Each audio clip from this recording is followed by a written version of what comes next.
ఈనాటి రాజీవ్ గాంధీ 3వ అంతర్రాష్ట్ర టోర్నమెంట్కి విచ్చేసినటువంటి సోదరులందరికీ, ఈ టోర్నమెంట్ని నడుపుతున్న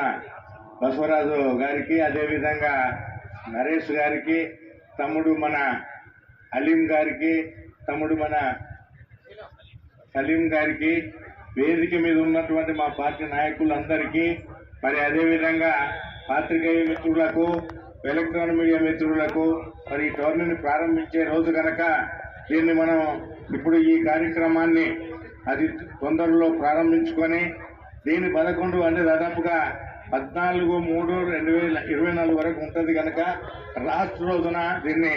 ముగింపు సందర్భంగా మంచిగా చేద్దామని చెప్పి ఈ సందర్భంగా మీ అందరికీ నేను ఇప్పుడు స్టార్ట్ చేయవలసిందిగా కోరుకుంటూ సెలవు తీసుకుంటున్నాను.